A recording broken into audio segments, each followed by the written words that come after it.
Hello, and welcome everybody to Chalkcast episode number 80. We're here joined by the one and only Jack, the real Hello. Jack. Everybody kept asking which Jack. I don't know which one you'd expect. Maybe Jack Black, perchance. Maybe we had the opportunity to get him on the show, but I think we might have soiled it. But it is apparently Jack. That's true. That's a good point. But nobody calls that guy Jack. Yeah, but I know him, so we're friends. So I call him Jack. Look, apparently Jack, how are we doing? It's good to see you, mate. You are absolutely killing the game at the moment. Another regional win. Appreciate it. Yeah, I'm not bad. How about yourself? Yeah, doing well. Just getting through the season, getting through the year, hanging out with the boys and watching you guys. Now, I touched on it. I don't know if everyone was here when I was talking about it, but Johnny will love this. I think, Jack, you guys and GenG are the kings of the figured them out meta, because you have well and truly now figured out G2 4 wins in a row. Is there any substance behind that? Have you found something on it, or you've just adapted, you've evolved? We definitely we were playing really poorly against them at the start of the season for sure, but we definitely changed things up, and also just a mixture of just playing better individually against them and having more confidence naturally as time goes on. So yeah, I don't know. I'm cautious to say figuring out is a thing in the game. I think people go back and forth, and it's always going to be close between two good teams. So yeah, we'll see if that's the case. But yeah, it's going well so far. What about figuring them out for now? You feel like you figured them out for now? I'm very yeah, sure. If you want to say that, I mean, I don't really Got him. I don't really care. The figuring out that common in the Rocket League community is pretty insane. It's I think it's a bad description of what happens personally, because it does make sense in a sports context, because there will be some trick that a player uses a lot, or some move that a player uses a lot in a sport, and once you know that, then that's huge. That's like a big turning point in having success against him. But in Rocket League, would you say that there's a trick or some move or something that G2 do, or a G2 player does, that you were like, oh yeah, now that we know that's coming, this is huge? Or is that just not something that happens? You definitely pick up on tendencies. Teams have tendencies in the way they challenge. For example, G2 have a specific way of challenging that you can just see now, after seeing them play. So there's a couple of things there, and we'll have that, and teams will see that with us. Every team has that, and you just naturally pick up on that. But it's not like for example, in basketball or in any sport, it's like a player will have some things that they'll always go to the left, for example, or something, or they're going to be better going to their left, and it's like that's not really a thing in Rocket League, right? It's the game is too flowy and fluid for that to be consistent thing that players just stick to one style. But yeah, challenging patterns and that sort of stuff is really all you can figure out, and yeah, I guess you could say you figured it out. Wait, so you talked about in basketball, a player going to the left. Did you ever have, look, I'm sure you're good now, but did you ever have a moment? I'm better off the right wall. Right, that's what I was gonna ask. Did you ever have a moment where you felt like you were better off the right or left wall compared to the other one? Yeah, of course. Probably still have a wall that I'm better off for sure. I think the right wall's always been my better one, because I would arrow. Yeah, right wall was always my better one. I think. I can't remember now, but yeah. Arrow left. Yeah, because I had arrow left. Yeah, so now I use both arrows, but everyone carries yeah, my bad. I think everyone carries things that they are naturally better at. Everyone's better at flipping a particular way. I've always been better at flipping the left way. So yeah. Wait, when did you add both? Is this a thing that all pros are doing, adding both arrows? Because I know there's a point where people added one. No, it's not necessary. You just have to have one. But I added both 3 years ago. 3. Oh really? Yeah, just after I went pro. I think it's 3.5 years ago or something like that. Was that just then, you and I feel like Astral was the only person back then that had both? Yoris had both, I think. Okay. Maybe not actually. I don't know, but no, a few players did. I definitely couldn't have been the only one. Are they on the bumpers? Both of them? No. I use L1 boost, so I've got arrow left on square and arrow right on circle. Oh no, that's the best controls. You're not a bumper user at all for that, and your regular arrow is. I use my L1 L1 on L1. boost. L1 boost, and then L1 drift, and an L1 arrow. Oh. Jack, Okay. I wanted to not to rewind too long, but on the figured out meta, I know you like your tennis. You used to be like a tennis player. Well, you played tennis when you were younger. Yeah. I don't know how much you still play tennis. Have you ever heard of the famous tennis player Andre Agassi? Have you ever heard of the story about him and another tennis player called Boris Becker? This is like the most figured out thing I've ever heard The tongue. in sports, possibly. The tongue, yeah, Yeah. you have heard of this. So Andre Agassi is like one of the best tennis players ever from America, and Boris Becker is, I think, German. He's like one of the best greatest of all returners time. ever as well. So that's Yeah, the so main thing. Yeah. Andre Agassi for returning serve in tennis.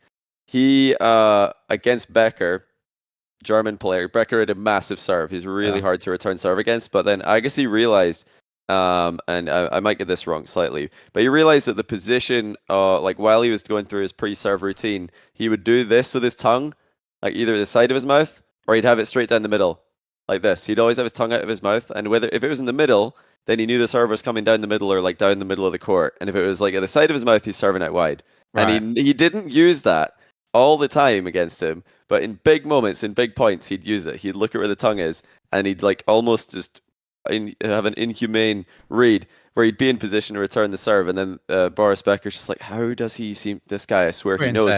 And he didn't tell him until years after they'd retired. Then he told him, and imagine this guy's just like fuming. He's like, I don't believe it. He actually just knew. So that's like a proper figured out moment that doesn't really happen in Rocket League. The most insane thing about that is that like most people would just tell them like after the match. You know how like I just kept knowing where you serve, and it's like, so hard not to tell. I don't know how he did that, but I figured that out. Figured him out. He kept it. He saved it for big moments, and he didn't do it too much. That the other, like, obviously, if he did it every time, then Becker would be like, right, okay, what am I doing? There's something that I'm doing that he knows about. He'd watch the tape and be like, oh my goodness, like I'm doing this. Like he'd spot it. So he did it like selectively enough that he never noticed. So that's why like when people say figured out about Rocket League or figured out this team, I'm hesitant to like get on board with that, because I know in sports there really were figured out moments to a much more specific level that I have not encountered yet in Rocket League. Well, there actually was one in Rocket League. What was that? Every time a team would play Renegades, they would just trust a touch from CJ to just be a miss.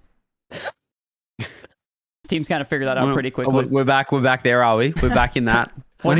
Game on, open season for the rest of the year, for the rest of the show. That one. My bad. I've got an idea. Okay. What if you, as a, there, we can get in this, by the way, Coach Chrome. We're not talking about coaches. There's a lot of talk about what do coaches even do in Rocket League? Are they necessary? What are they doing? How about you hire a coach who's a professional lip reader on LAN, because then they can look across to the other guys and just directly relay their Dan's got no boost. He's got no boost. He's missing. He's faking. That might be the lip sort of thing in Rocket League. Just staring at the other. Or you play standing up so you can look down and look at the other team and see what they're saying. But you're not looking at your monitor. Well, just kind of Dan's out. He's low. He's whiffing. He's faking. that could be something. You might be onto something here. But one last thing on this Gen GG2 thing. I think that maybe more important than figuring them out. Now you've got a few wins in a row. I feel like that's it's more of that mindset thing now. Like you've got, especially in the game 5s, the game 7s, Jack, there's kind of that, they've got us 4 times. You know what I mean? It's just, I feel like it's like snowballing this mental block that you can sometimes get against a team when you just keep like not getting over the line. I mean, that's natural. Teams that win, if a team wins against you, a lot of the time you're just going to have a slight mental block against them. It's not anything like it's not being mentally weak. Like every single player in the world will have that. Like it's just a natural thing. So yeah, I mean, teams will have confidence, teams will lose confidence, but I'm not going to sit here and act like it's not close. It was a one goal game, 1 goal series. It could have swung both ways. We took it this time, and hopefully we'll take it next time. But it's close games, and they're good games, so that's what matters most. Very PR. It took it that time, the time before that, the time before that, the time before that. The boy, look, you're looking good. NA top 2 still, same old, rinse and repeat, boring. However, there are some new dogs in North America, Rizzo. What about this? Well, I was going to say Oh, you want Snowmen. to say but, yeah. Snowman? Oh, Well, that Space one. Station finally. We predicted Space Station top 4. I think we all predicted them top 4. We've been waiting for them to not run into GenG. I wanted to bring up Space Station because Jack's that's been true. gatekeeping Space Station from their true number 3 position that I think they probably have arguably been at the whole season. They might have been the third best team, but they just kept getting gate kept. Did you feel bad for them at all, Jack, when you beat them 3 times? When you saw you ran into them the third time, were you like, oh, that's a little bit unfortunate? Or did you feel bad at all? Or were you like, yeah, it happens. Get out of the tournament, idiots. As soon as I beat them in the last regional, I think I think the first thing that said, I'm pretty sure it's in the comments that I said like that like I feel bad almost, but like yeah, of course, naturally, like you know. You're going to feel bad for people that you're friends with. You know, we're good friends with that team. Like to be honest, all of us. So, you know, it's yeah, it was a little bit sad, but I mean, you don't feel that bad. Like at the end of the day, you don't. It sounds harsh to say, but So CJ, heartless. you've been there. It's Rizzo, a dog eat dog world. It's a sorry, dog CJ eat and dog Rizzo, world. you've been there as well. You don't feel bad. Everyone's rooting on like each other's downfall like so much. Like it's you know it's not that big of a deal. It's like it's just a game. It's like when on like game. the final regional, you know, land qualification day when People you've already made it and you're just laughing if like an expected team doesn't get there. You love upsets, dude.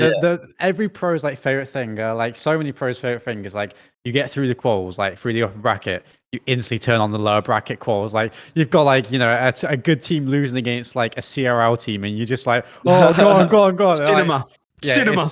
I love it. Absolute cinema. But of course, Absolute you feel bad. You see that like you know it was a little bit unfortunate for them to match up against us 3 times. At some points, it was their fault. It happened. At some points, it was our fault. It happened, and you know.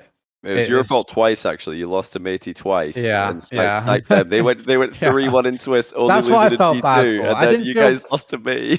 I didn't feel bad. Like, yeah, I felt bad about that a little bit. But other than that, I mean, you know, the game's the game at the end of the day. Well, I mean, you did it again this event, not to Space Station this time, but to my boys Spotify Rebellion. I mean, what is going on with you guys in Swiss? You guys just, you know, a couple of game 5s. Might drop this one. I mean, you lost to Snowman and OG as well. Now, OG's in here. I want to get your thoughts on that team because you lost them. But at the major, I thought that they looked abysmal. Like they were, I can't remember if they played Limitless or they did. It was a limit, and even that series. I think I cast that series. I was like, oh, this isn't. And great. You said LG versus OG was the worst series you have ever seen in recent time. In on land, correct? It was pretty bad. And then it wasn't like LG weren't messy. I think OG were messy, right? It wasn't like a terrible. Yeah, I remember Nolly was like just randomly whiffing and stuff like that. I mean, everyone has games like that, you know. Yeah. You know, everyone has. You know, that happens. Yeah, no, they definitely didn't look good at the major. They know that themselves. I didn't watch too much gameplay, but you can tell by the results. They looked really good this tournament. I mean, yeah, I'm not going to sit here and I'm not trying to take anything away from them. Absolutely not. You know, credit to them in the series that they played against us. But I'll say it. You know, we didn't play well against Snowmen or OG when we lost to them. Simple as that. We've got high expectations on ourselves, and we didn't reach anywhere near them in that series or those series. So.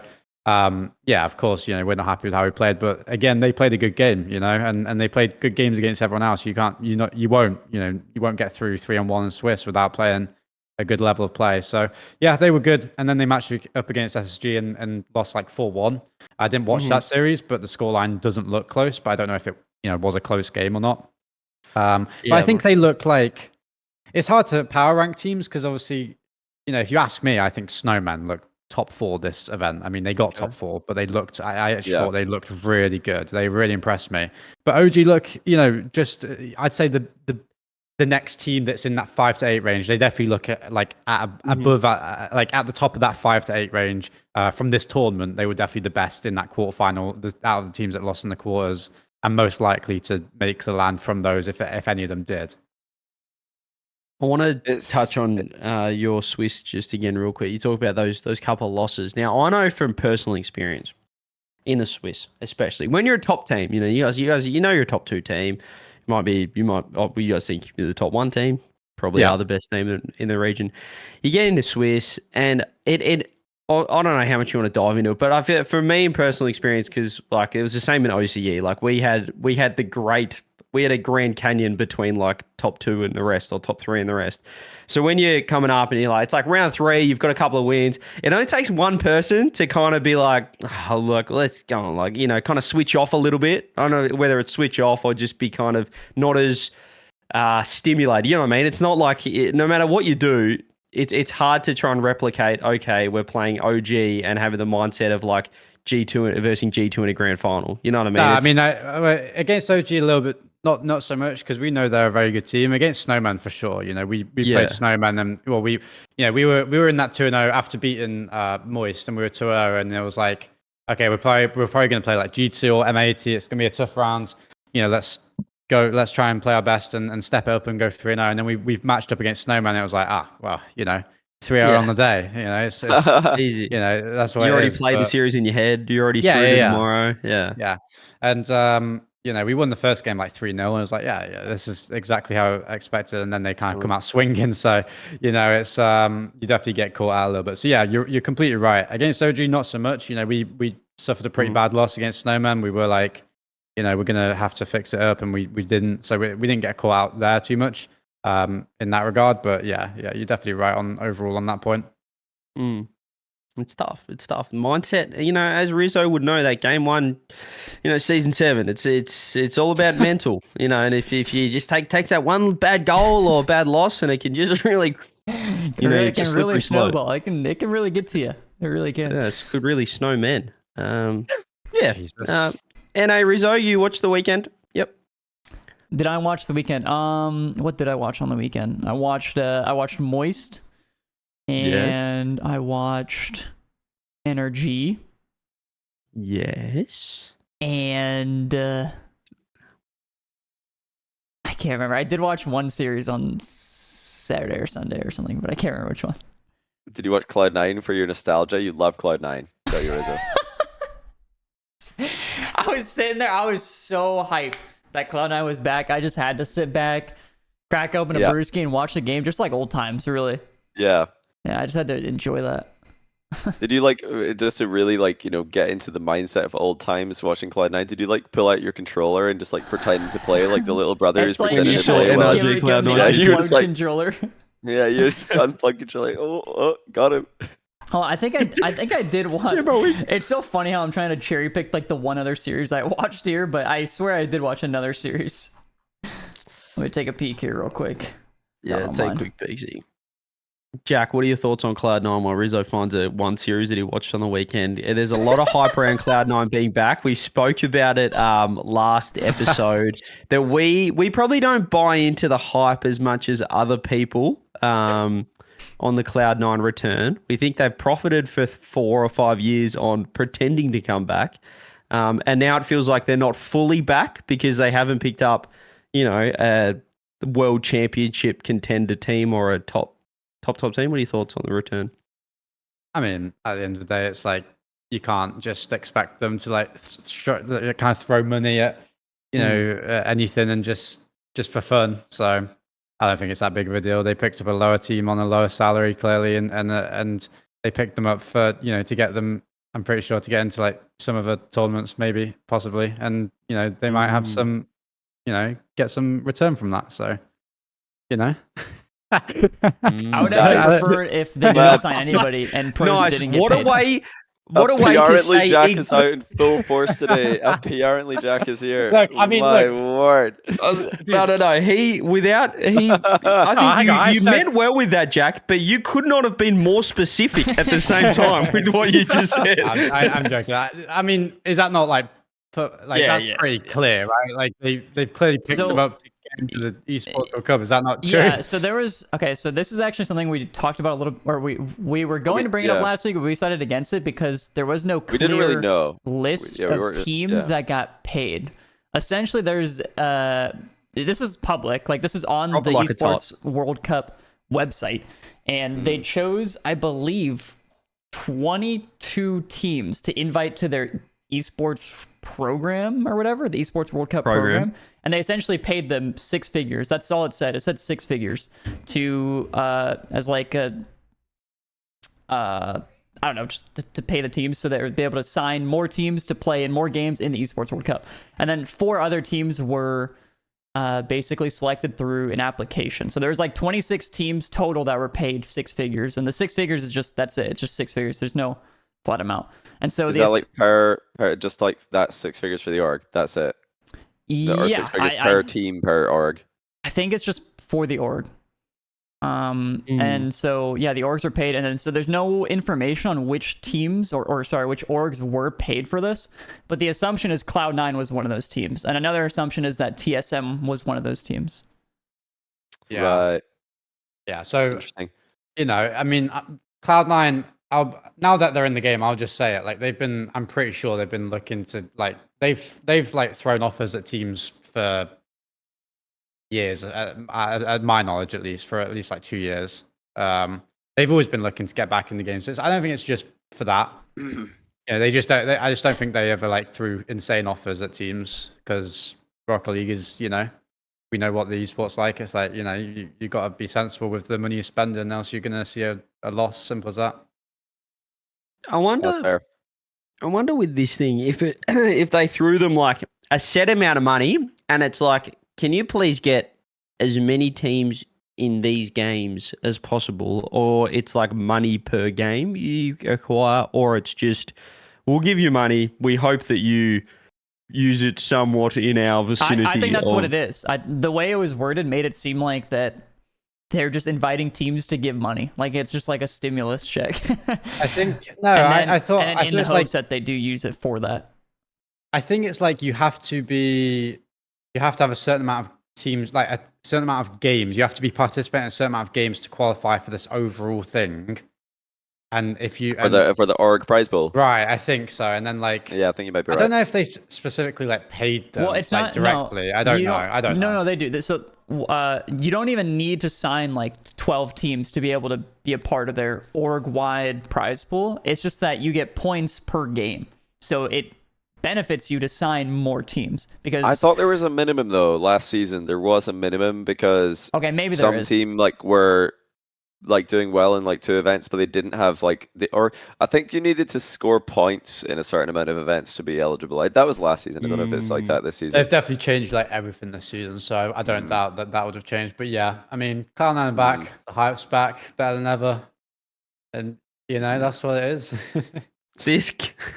You're the what's the bonus that for the club or the org that gets the most points, wins the most events, most esports, most titles? I don't know how the prize pool is broken down, but it's 20 mil for the orgs alone. Just the orgs, 20 million. Yeah, the total prize pool is 20 million. Total prize pool for orgs, 20 million. God, yeah, there you go. There's some incentive. So maybe that's your incentive. You get a little stimulus package, and hey, you want a slice of the pie.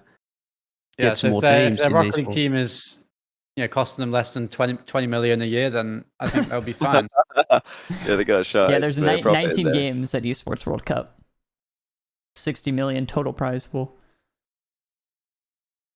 Yeah.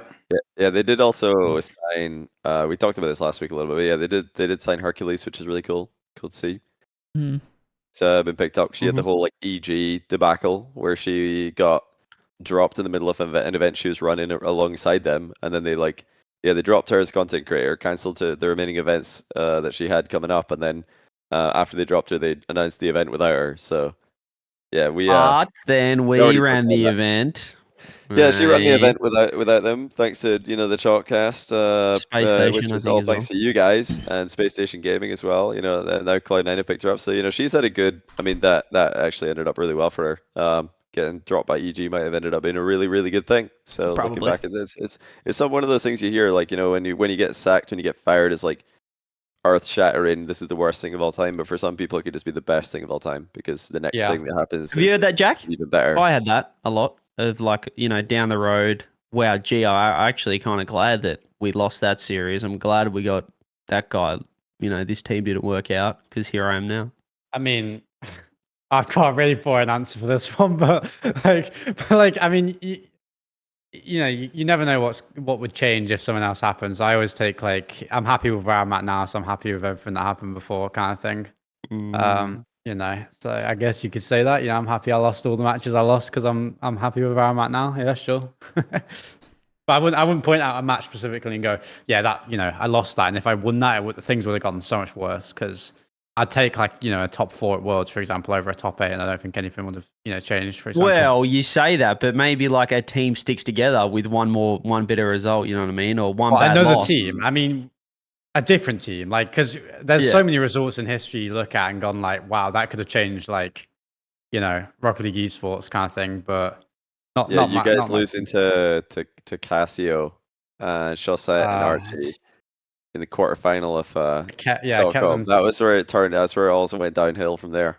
Okay, we're just bringing up trauma at this point. This is trauma. Trauma dumping on him. Like that was trauma at the time, but now look at you. You're a major winner with going GenG, over it 3 years later. Multi-time like regional winner. It's good to process all that and be like, actually, that worked out pretty well. Change region. Yeah, but do you think that would have? Do you think that all that would have changed if we got to the quarterfinal, if we got to the semis? Because I think if we get to the semis that tournament, we win the tournament. I mean, I think, to be fair, you guys had a really good record against BDS, so I could see you winning that. And I think whoever's making the fight, you can win against NRG. Yeah, it's a shame, Jack. But then first and Ali always tell me that they would have won that tournament if like. Of course they do. It's like Rizzo always says he would have won season 9 if there was a world. Okay, let it be known that I don't say that, but others say it for me. Yeah, you don't say it. You don't. But I tell everyone to say it. I just told everybody to say it. Now they say it. I'm the same. I mean, if I didn't run into NRG every single tournament that I played in, just got through that. If I had a few more South American matchups, people might be talking about me like Zen. But if that didn't happen, then I might not be here today. So everything happens for a reason. It's nice. It's the roller coaster of life. I think you've just got to, even like in the moment though, you're like, this is the worst thing in the world. Like I'm never recovering from this. But then like, a year later, 6 months later, 3 months later, I thought when I lost to the club at Worlds that was my last LAN. I was like, there you go. I was like, dude, there you go. And actually, the very next LAN, you won it, so not that bad. Yeah, things can change. A little bit strange. How is it? You've just had your first event with Chrome as coach joining the roster. How has it been having Chrome as a coach behind the scenes and on game day? Chrome's fantastic. Simple as that. He's spot on. He gets on with the team, gets on with everyone personally really well. I'm like pretty good friends already. Like, yeah, I really like him, respect him a ton, and just a bit different. Ali was fantastic as well, but he was more like mental side and kind of like environment side. But Chrome is way more analytical kind of thing, and far more than I've ever really had. And yeah, I mean, you could see that we were 2-0 down against Snowmen, took a timeout, 4-2. We handled the high pressure situation as well this tournament. Like we didn't play a great tournament. I'll be honest. I don't think we played that well, but we still we played well when we needed to, and when a team usually does that, it kind of points to not always, but sometimes the coach can have a positive impact. And I can say for sure that Chrome is extremely good at his job, at least on this team. So I'm keen to carry on with them. That was the series I watched, by the way. Team? Huh? Did you say at least on this team? Are you saying that he was a shit coach on other teams? Or? That's my point. You I hate the one thing I hate is you can genuinely not say whether a coach is good. People just think a coach is good if the team is speculation, good. And you have no idea. You have no idea. You can't. I don't either. Pros are the same. They don't. You have no idea. So I don't know if he was a good coach before. Never got coached by him. How could I say that? You literally can't tell. Unless you hear his former players, maybe, and you trust them. Only the players in the org know. But you cannot tell, at all, by you just can't. You just cannot. The amount of times that I've seen, people think X coach is good, and then I hear that they didn't even coach the team, for example. It's like, well, how can you tell? You just can't. It's no one's fault, but you really can't. It's kind of like how the worst player on the team gets called the glue or the leader, and you don't even know if they're leading. You just think that they must be doing something. It's always the oldest player. It's always the oldest player on the team, the veteran, the glue. I always get called the leader, but everyone's very vocal on our team, and it's I don't really speak more than my teammates. Everyone does a job. Yeah, the glue. That's an insane one. I think I read a couple comments on the glue, and I'm like, oh god, no. Here it comes. Someone said in chat, imagine if Farah does fuck all. You genuinely, you have like no one. You just don't know. Like genuinely, I know it's like I know it's nice to like speculate, but you just can't tell. Like that's the issue. I wish you could. You know, I wish there was more content around coaches or more. I think you know a massive thing that RLCS could do, for example, is get coaches and players that are knocked out on the desk way more often, or even as a third caster, they come in after goals, for example, after games, yeah, like a Landon Donovan-esque. I played indoor. Yeah, he might not do as good of a job as him, but yeah, special comments, insight that people might not have they don't realize they need, but they do, kind of thing, I don't mind that. I don't mind that at all. I think more analysis, the better. I think that's kind of been the trend that everyone's, or at least the hardcore fans like. But with Chrome, you don't have to dive in when you talk about the timeouts and stuff. Is he noticing, you're 2-0 down against Snowman, call it a timeout. Is he then sort of talking about kind of feeling like we're a little bit antsy, kind of feel like or is it, the other team is doing this, let's make sure we're challenging earlier, stuff like that. I mean, he does a very good job of understanding what we're doing wrong. He's very good at, and he's also actually very good at analyzing the other team, figuring out what they're doing in the moment. So a little bit of both. He's good all around. I'll say that he's not too. I can't figure out. Sorry. He's not too He's spot on with how he says things. I'll say that. He's very level, very measured individual. He is, and he is. And I think that I don't want to put him on the spot or kind of, out him, but I think he might have been used to being too aggressive with his style. But he knows, players improve on things, coaches improve on things, and I think that's one thing he said to me, that he always tried to improve that, and he definitely has. That was my one worry of him coming onto the team, of him being too much of a character. I don't like coaches who are too much, taking control of things, but he does it just right. He's fantastic. You know what I hate is coaches that have one specific style of play that they would like to apply universally to any team, rather than finding out what is the best for that team. You know what I mean? A good coach, it's not even for the team, it's for the players. A good coach understands that players need different treatment and different things. Some players need more of a, a gentle kind of way of speaking to them, and some players need to be more, kind of told exactly what's going wrong. And yeah, the one thing that is just terrible about some coaches is that they just, they're like army sergeants kind of thing to everyone, and not everyone responds well to that. Yeah, everybody needs different treatment, but also different instructions in order to be comfortable on the pitch. A good coach could tell somebody something in confidence, tell one of the players something privately, do this, this is what you need to do, and then not even tell the other players because they know it's going to annoy them if they hear it.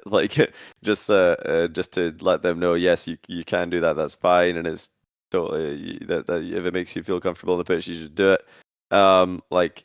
It could just be, some I don't know, some players in the past have been so annoyed about their teammates' camera settings, and I'm like, why do they care? Why do they care about that? I've known about this in the past. I'm like, this team's beefing over this guy's camera settings. They're arguing about it, and then the coach will be like, just do it, just change it back. And they're looking, it's gonna make you feel better on the pitch, then do it. Yeah. You're not gonna know what difference it is. It's like some people get really petty about that kind of thing, that they're policing it. It's almost like mediation. In a way. Rizzo, you got what's up, I just remember something. Insolences used to get really mad at Zane Jackie when he would use an Octane.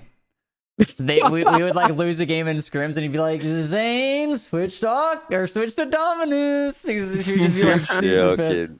Man. Yeah, you'd get a little tilted, just a little bit. I mean, that's there is sometimes some. I mean, Car, I don't know, it's just a way that it's done that. I feel like there's a right way and a wrong way to tell your teammate or your player that you think they're playing better in a different car. But yeah, just saying. It depends on the team.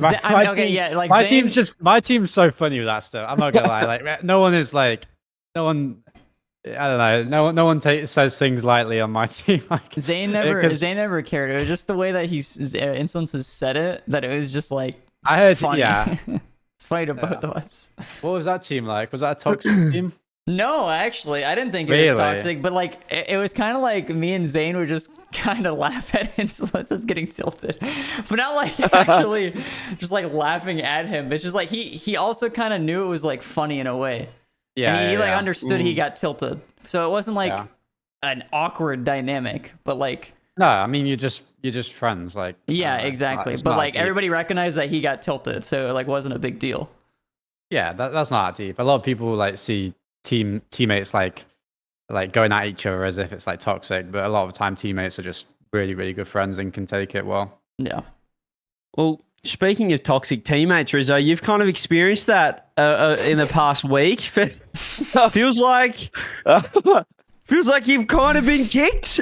Obviously, Turbo's cheeks perhaps had their best result ever. And not only that, after the best result RLCS the point. team's history, point secured, and then they bent. Do they lose that point now?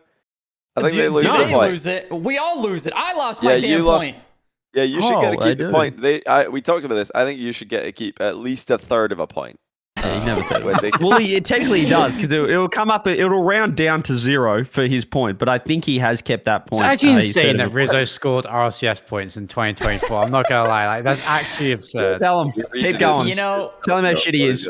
I was gonna defend myself, but honestly, it is fair because it is pretty sad. Like you scored an RLCS point over like some players that like putting their hearts on the line. That's like why I was so like, bad. I started to feel bad once I realized what actually happened. I was laughing and I was all giddy, and then I was like, "Whoa, wait a minute! I probably just crushed somebody's dream." Oh, Johnny, not again. No, it's fine. Don't worry. This isn't a power cut this time. I don't think it's no issue. We're gonna be back. Well, yeah. Anyway, he said, it seems like I got kicked. I guess I did get kicked because I woke up one day.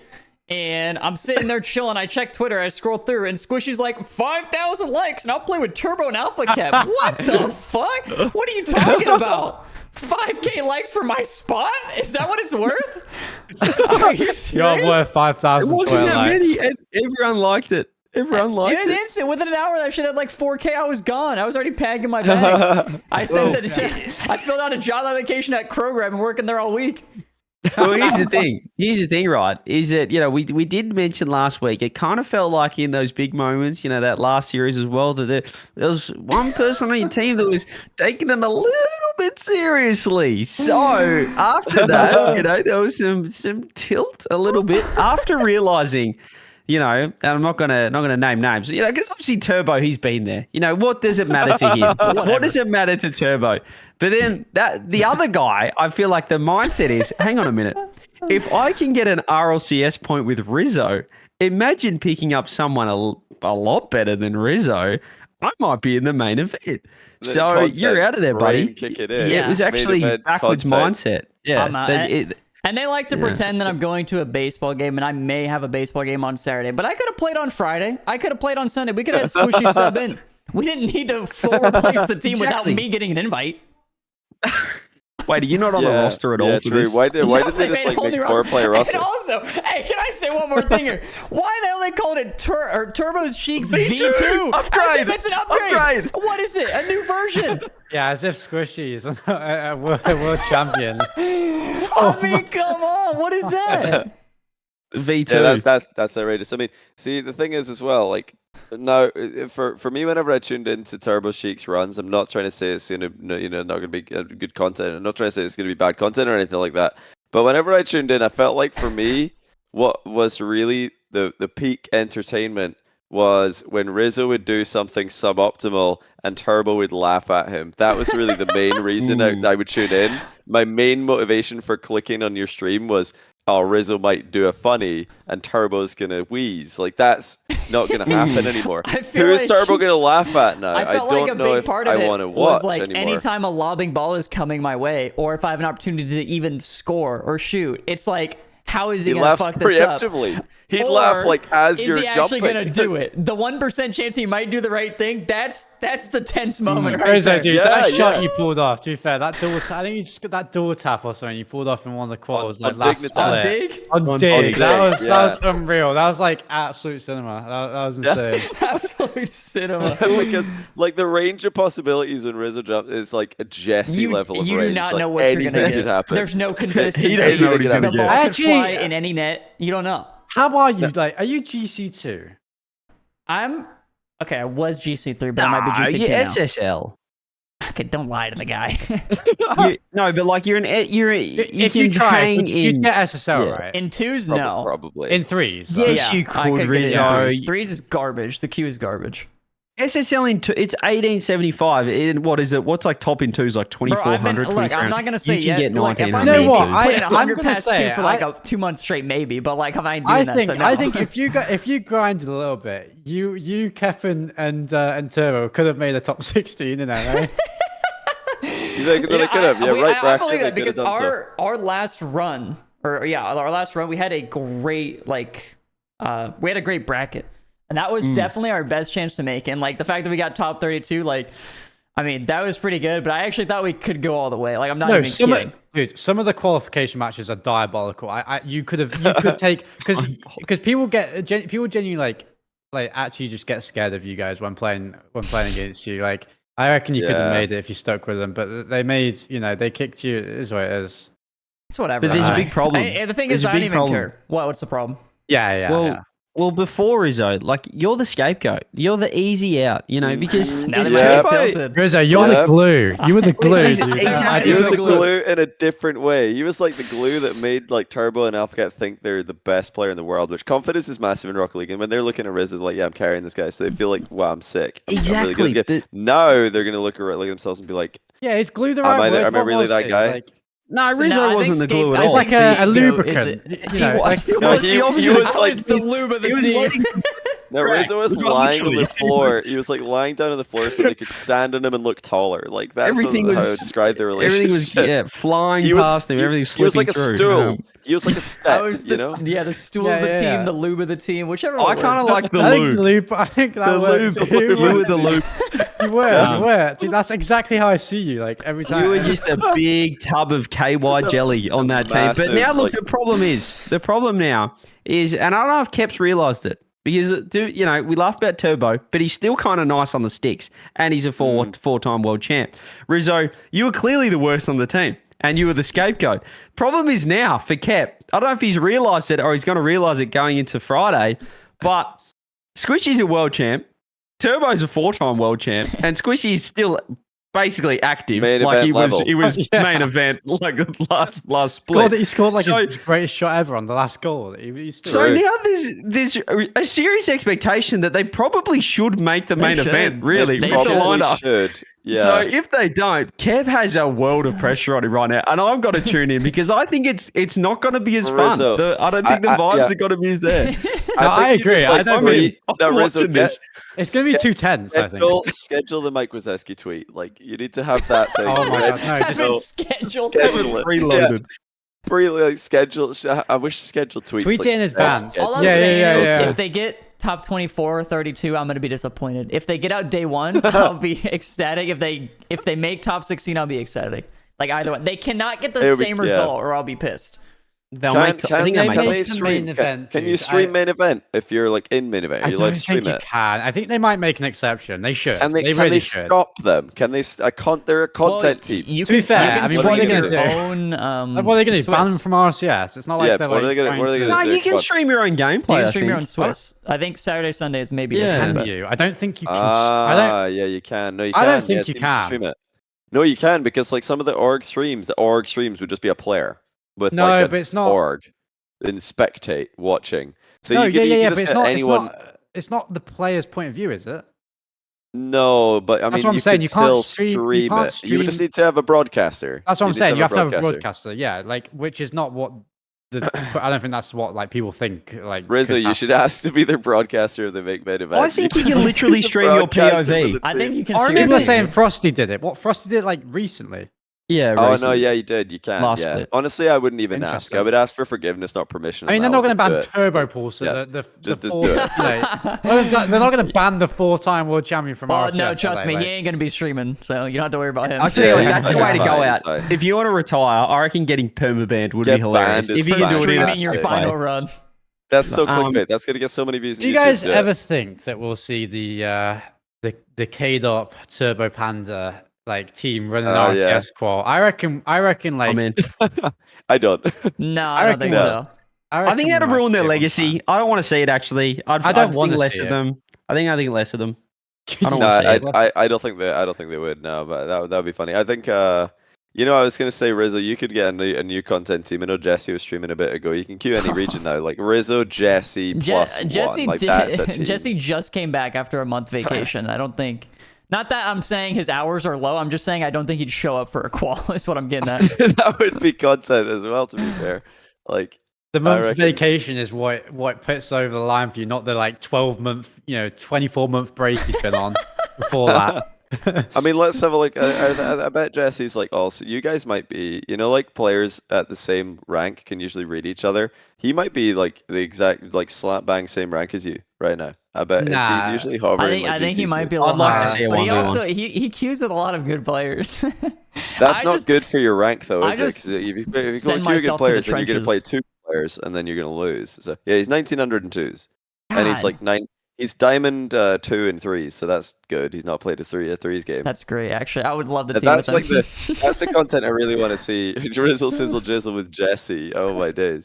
Why do I like Jesse? Who doesn't love Jesse? Come on. Now Jesse's like, honestly, Yeah. he's a content creator who could take, like, if the world of Twitch have just found out about Jesse, that he would explode. He would be a 100,000 viewer. So Like funny. he's just such a unique personality when he's playing. Did he His stream voice today? as well. No way. I didn't even know he streamed. I'd pay for that 1v1. Look, he's so back. But look, He did stream today. Yeah. Play EU calls with Jesse. That's content. Or alternative plan, like if they don't go too well this weekend, you could tweet that 5k likes and you'll play next qual with Turbo and Squishy. Put yourself back in. Like get back. It's not back Steal in. it from Kep again. Like, take Pep's put spot. 5. Yeah, no, you actually could. Take Kev's spot. Because he's Take now Pep's he's now spot. the anchor. He's gonna be the lube. He's absolutely gonna be the lube for this he's a event. scapegoat. And he's not gonna like being the lube. Look, I was He down won't for like it. being the lube. I was Yeah, fine with it. yeah. I was The okay with it. problem is when you're the lube of the team and they kind of push you away, like you're slipping and sliding down that hill, you're gone. Like there's nothing you can try and Slippery hold slope. on to. Yeah, as well. yeah. It's a slippery slope. It doesn't even have to be a slippery slope. You're the slippery person on any slope. You're sliding down that thing.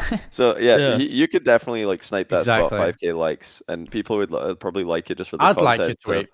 Yeah, I'd like to see you back in. I don't think I that like they're- Squishy's tweet. I don't think I even like that one, but I'd like yours. Yeah. I have something else to add to stir the pot a little bit as well. I was in Squishy's stream. Turbo went in there and he was like, "What's up, teammate?" or something like that.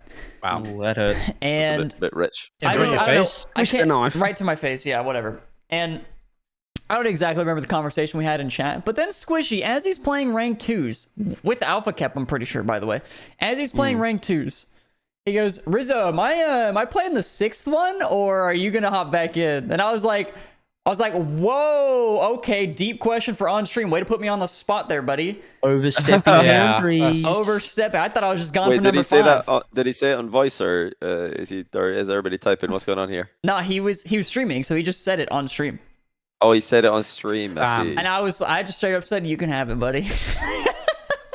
Oh, I think that's what he wanted. He wanted an admission He from wanted you. it. He wanted you There's to. low-key a little bit of beef there, I reckon. Rizzo, he's power moved you content there. aside, I don't know if you stream should take aside. this. No, it's not That's beef, kind bro. of beta It's all move from love. you. It's all love. Yeah. I don't know. I feel like you've kind of relinquished your role, and I think you need to take it back with Dom. Well, but the thing is like if I take it back back, on. then I have to actually play on. Stand your Like ground. it's cool to have the spot, but then actually like showing up to play. It's Yeah, like, do you actually whoa. like look forward to playing these? There's no way, right? Like, if we're being It's like every now and then I do. like, but did you like- want to make the main event? Like, once you got to that top 32 round, were you like, it's getting a little bit too close? No, like, I think making the main event would be sick because I just think of Okay, it as like sure I'd have to show up on Friday and play again, which is like whatever. We would just get shit on. But content. The meme and the joke of it is too funny to like Yeah, not try yeah, to yeah. qualify. Very good. Like that's if you took that's, it the, serious, that's the goal. Yeah. Well, the problem now, right, is that like you guys started off content team, we're having fun, but as soon as you make one roster change and you pick up someone really good, all of Yeah, a you're sudden, not as having fun Swishy's anymore. doing, it's like That's not you a want to sub content back roster in. anymore. No, Yeah. I think their Exa- stream is going to be so much more serious than like Oh, than people expect. 100%. It's gonna be so And There's going to be serious, like way more deep the comms. sides. The comms are going to every be like time- actual comms. No, they'll have Every fun. time a They'll goal have goes fun. in, No, there's gonna they be won't. deep No. size. Deep size They'll when have they They fun. can't can have fun. Kep will feel They the can't- pressure. That's it. It's gonna be serious deep now, and now size, man. the whole sub back in, like Rizzo, do you want to come back in? It's actually well, who's better, Rizzo or Squishy? It's not like content, we're having fun. It's actually Squishy basically being like, Rizzo, I'm better than you. You're not getting back on this roster once we do better. So I think you're in a little bit of trouble. But look, look, we can talk about this all day. I want to talk about another player that's stealing RLCS points. You stole 1 point. VK Salen stealing some Oh SS. my! The days. transitions What there is- are on point. Oh You're on my it. What is days. happening in Well, SSA? Is it Europe number 5, or It's can we get some EU5's back. SSA play? Oh my goodness, I can't EU5's believe it. back. Tho's gone to APAC. It's EU6. Like, this is ridiculous. We need to stop this. I was chatting about this at the end of my stream right now, and I think, yeah, this is like probably the worst current like rule in RLCS in my opinion. I hate It's it. a I hate plague. It's a that players plague now. can play in regions that, I mean, I was saying earlier on, you can abuse that and play a call with Jesse Rizzo. You could, but you shouldn't be. I don't think you should be able to. I feel like the players should have to play in the region they're currently in, and yeah, there has to be some kind of like residency lock, like what they do in League of Legends. In League of Legends, you need to have 3 out of the 5 on your team need to be like residents of the region, and you only become a resident of a region after spending 4 years in that region. Now for Rocket League, that's a long time, so maybe we could do 2 years. Like Virtuoso at the end of the season, he could be an APAC player. Right now, he's still a European player in APAC. He's in his second season. Yeah, you at the end of the season, you're an NA player, so you can play in NA, Right. like with another import from EU. Yeah, I But, think there should be a 2/3 rule. 2/3 rule, I think would make it way better for the other regions, because you still I have think like the option of having one player join, but it would elevate the I think actual it's better scene. that VK and VK Sen and Rubik. So like John said in chat, are in Reunion SSA. Island, right? I don't know where exactly they are, but they're there. No, they're in. I don't know actually where they are, but I thought everybody went to Reunion Island, like the French no, they're in colony. South Africa. I think. Oh, they're in South Africa. Okay. Yeah, I think they're in. I don't know where exactly, but yeah. The people playing online is definitely strange, but I don't know. I don't know where I stand with it. I think I think still it's a don't bit- like that team I can think- go over there. no, Like, I agree. I I'm think it's a bit actively cheap. rooting against I think them. I it's a bit hope they cheap. lose. Like, I hope Yeah, they I lose. I agree. don't want to see them at LAN because they're not from South Africa. They're not from sub-Saharan Africa. They're just literally not. It's not yeah. a sub-Saharan African team, and like an SSA team, an actual SSA team pulling up at LAN. I want them to upset. I'm rooting for the underdog. Like a team like VK Salen and them, if they pull up at LAN, I'm like, don't care. Like they shouldn't be here. Like Yeah. I don't think they should be there. Now, do I have a problem with them personally? No, like it's not personal. They are just I've been good friends with yeah, them for a while. yeah, they're just like playing by the rules. It's Yeah. like the rules are the problem. So I don't have a problem with them personally, but do I want them to see them succeed? No, I don't. Like I don't like it's not deserved in my opinion.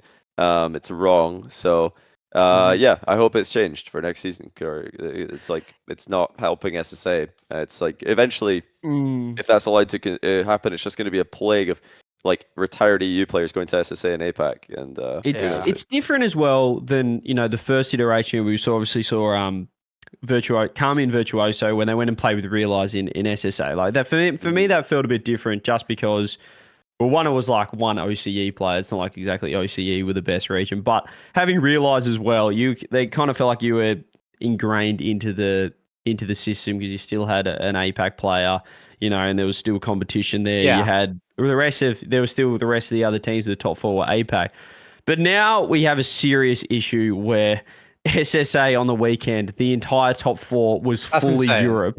Yeah, It is it's like all just Europe. like the leftovers of Europe, or just like if you don't want to try and compete with the top 16 in EU, hop on over to SSA. It just feels like a weird tournament. And I don't want to watch.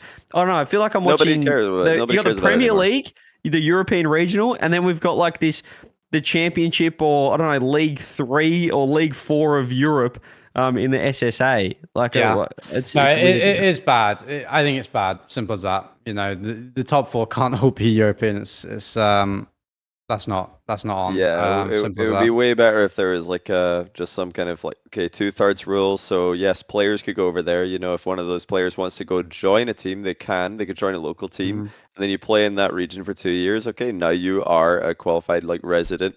I'm just making up 2 years, but like, that's just in Rocket League terms what I feel like would be a good timeline. But yeah, that would also mean that, you know, Tho going to APAC wouldn't be possible this season because Vart wouldn't qualify as an APAC player. So, and I don't know what you do with like, I'll be honest, I've not thought about it thoroughly, but I don't know what you do with like, can OCE players go to APAC and SSA? Because that's more closer to a lateral move, even though OCE is definitely stronger than both those two regions. Would that be considered fine because they're both newer regions? Would Mina and Sam be okay to move like with freedom? I don't think so. I don't think that would be a good idea either. So it's complicated. But the solution right now, or the way that it's being done right now, is just very lazy, and it doesn't create interesting. It's not a global esport. Even if you want to have every region, getting a spot in a major, it's still not a global esport because you're basically just putting qualifiers in different spots around the world. But it doesn't mean that people in those spots are going. Like it's like you're having the football, FIFA World Cup, and it's just all European teams and some South American teams because they decided to go and take the other spots. Took Australia's spot, took all the APAC. I don't know how they sort of do it. It's sort of like APAC, Oceania spot, stuff like that.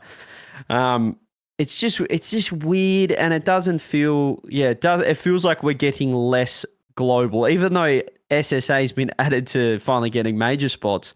Now they're not really getting major spots because they haven't got a ruling that allows them to go to the major and get better. So it's a real shame, personally. And I just think like SSA, I've never been less like. But at the start, I was kind of like, oh, there's one EU team. I really hope they lose. Trying to take down trying to kick down. But now it's like not just kicking down or punching down. It is they've trampled like the region, and now it's like, okay, this isn't fun anymore. It won't be close either. I'm not gonna lie. Like, it just won't be close. I mean, I thought that YMC team was gonna sweep the region. To be honest with you, I'm actually like, it's just not fair. Like, as simple as that. It's not fair. Like, you just kind of just trashing on players that haven't had as much practice as you, and you're just clearly a step above them. It's I don't know, not sure.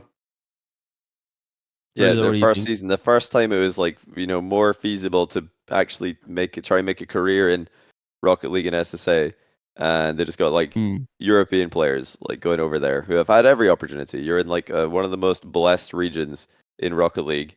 You've had every chance. You haven't made it. So like, yet you haven't made it yet. Maybe one day, like players, some of those players, I don't know, maybe they could have made it to where they want to be, but they haven't, so they're just trying to take a shortcut. And like I said, like it's not for me. It's not personal. Like I'm not gonna think like less of them as a human, because at the end of the day, like I don't know all their personal situations and how much they need the money. Like, because there is prize money to be won. But the rule is I think just lazy, and I hope it changes. And until it does, I hope all the teams who are abusing it lose. I don't want to see them win at any Rocket League matches. So yeah, they might win, but it'll be the rare case where I'm like, well, but hope all the bad luck in the world for your matches. Like, I don't want you to win. Just genuinely, it's undeserved. No, I think, not right, just wrong. I think I'm right there with CJ. We're like, when YMC was there, it's like, oh, this is kind of interesting. I hope they lose. But now it's like, when I looked at it and I heard that they were Limitless were out in top 8, I was like, oh, this is sad. Like, this just isn't right anymore. Like, this doesn't feel good. It's no longer, exactly what you said, it's just no longer SSA. It's just, people say, like, Caruso in chat, how is it not fair? They're simply worse. Like, That's not a valid argument. It's like throwing like sharks in a fish tank with some goldfish and being like, they're all fish. Like let's just let the bigger fish win. So it's like you got to let them grow at the same time. Like clearly they are enormously disadvantaged. It's similar to OCE, but even worse. They've got what are like the restricting power and internet and stuff like that. So they can only practice for so many hours a day. Obviously very isolated as well. They came into RLCS so late. There's so many factors that you can't just say, oh, well, just give the spot to someone that's better. It's just not how it works. If you want to have an international esport, you can't have, just the best. It's just not how it works. You have to give people relatively fair chances. You don't have to hand things out, but you have to give them a minimum. Somebody asked in my chat earlier, like, okay, well, if Rocket League events are supposed to be all the best teams, isn't it better having like a C-rate EU team than a D-rated, SSA team? And I don't think so, because it just makes it smaller. First of all, it's not global anymore. We want the best teams from every corner of the world. Isn't popular enough. It's not going to attract enough. No one cares. Like simple as that. Just no one cares. We want to see the best SSA team because like the fact that they lose and like the fact that SSA have never won a series against like a non APAC region on LAN. It would make it that the first time that happens, and it will happen if they're allowed to compete. It will happen. Eventually, SSA will win a series. Just like APAC last season, in their second season, won a series against EU when Elevate beat G1, and they won a series against OCE. That was something that didn't happen the year before, so it only took two seasons and then realized, the GOAT of APAC is winning. Now, granted, that was with some import talent, but I think if you left APAC like with a 2/3 rule and SSA with a 2/3 rule, that they would win, and that would be historic. And it might not seem like much to you guys. You might be like, oh, who cares? I would tell you to go watch Realize Reaction. And yeah, you've just said it in chat as well there. Go watch Realize Reaction, how much it meant to him to win and to prove to everyone that he can win on LAN internationally. Because all the people said that they shouldn't be there, they're not good enough to be there, and they're never going to amount to anything. Go watch that reaction. And now imagine that that's the reaction of every fan of that region watching back home. That is what inspires the next generation to play and grind. And those are the players who can then actually do some damage. Will it inspire the next generation of SSA and APAC players to see like some pretty mid to rubbish EU players coming to the region and taking their spot? No, that's not going to inspire anyone to play. It's not at all. Not content anybody cares about. So that's why it's important to have every region get a fair go. That's like really, at the end of the day, that's what the esports is all about. It's about inspiring people and making an entertaining product, and it isn't entertaining to see, EU players punch down. Yeah, and like as you said, it's not their fault, but I still, as you said, I'm not like, I hope they do well sort of thing. I'm just like, oh, here we go again. Won't be watching that and won't really be engaging with any of it because it's just weird. It's weird. Hopefully next season we get a rule change. But until then, have fun in this weird region. Well, I just say, like, do we care about meaningless Rocket League? No, and it is meaningless if like a random EU team qualifies through SSA. That's completely meaningless in the history of Rocket League. Meaningless when it happens. It is not relevant. So should you care about should you care about irrelevant Rocket League matches? No, you shouldn't. You shouldn't care, and I don't personally care about it at all. So don't think like really less of the players personally, but that's what we just want the rule to be changed. We want the rule to change. That's what we want. The rule's the problem. But in the meantime, we have to suffer irrelevant Rocket League. Which is exactly. And someone said like realistically, playing on LAN isn't enough practice to catch up for weaker regions. Sometimes it's not about like the direct things. Qualifying for a LAN, it's going to make them catch up. Sometimes it's not about that. Like Johnny said earlier, it's like kind of that inspiration thing. It's like SSA players just simply won't be motivated to play. They won't be inspired by people that aren't from their region getting the top fours like across the board. It's just not. It's just not going to work like that. Man, Yummy brought up a great point as well. Like, if we have to go to this major and one of these new EU 5th seed teams, they get a win in round 3 of Swiss against APAC or something, and we have to say, this is SSA's first win against another region, and it's not three Spanish because it's people. not an SSA. Yeah, it's three Spanish. Like that whole thing is just it doesn't sit right with me. It's weird. Nah, As you said, it was last season. It was realised, getting a win. How good's that? You saw him crying after getting a W against G1, and now we're gonna have like all the blood, sweat, and tears that that Limitless are putting in to help grow the region and stuff like that just get swept away by some people that can just come down, take a spot, and then get a win, and then take the credit for like SSA. It's just weird. I don't know. They're not SSA, so I don't see them as the SSA spot on a major because you're not.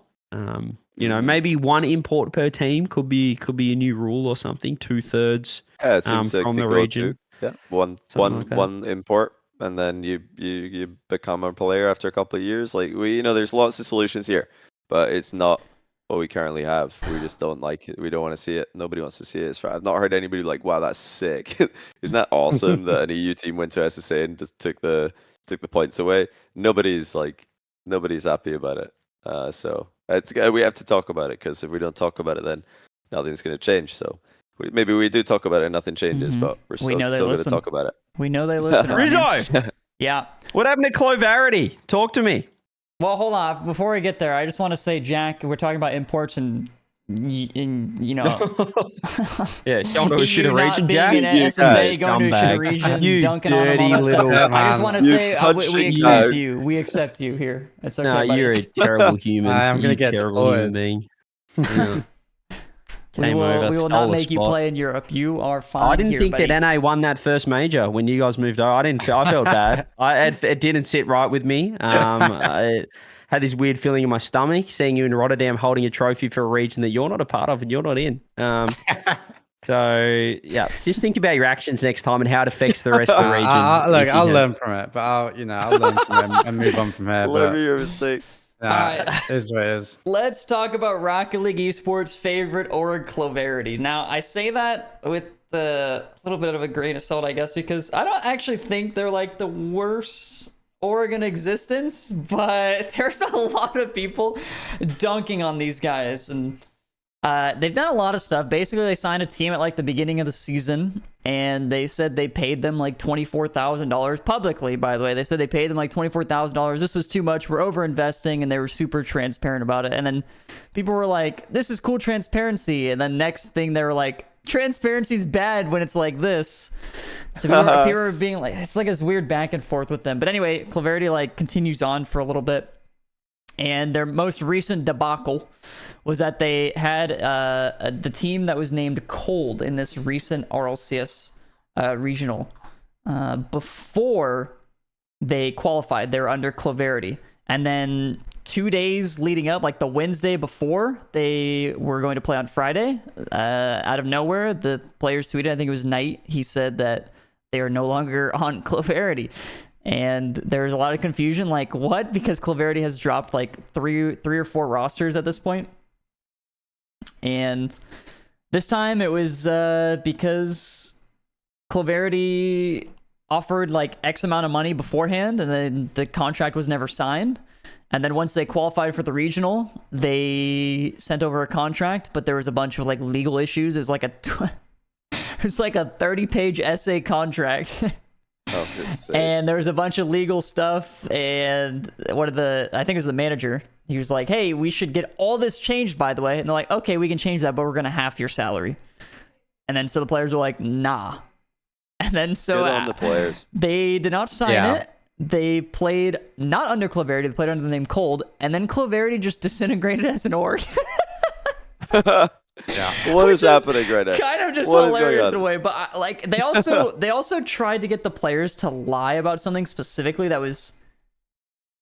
Oh, they tried to get the players to lie about like them being signed or something like that, but players were like, "No, we're not gonna lie for you," because Clovarity has already had so many issues in the past. They're like, "Please, just do us a solid and give us a quick lie." And they're like, "No." Yeah, they made the same mistake that they did in the past or something by like announcing a team before they were even signed or something, and then they just wants to like not make it like not have backlash from it this time.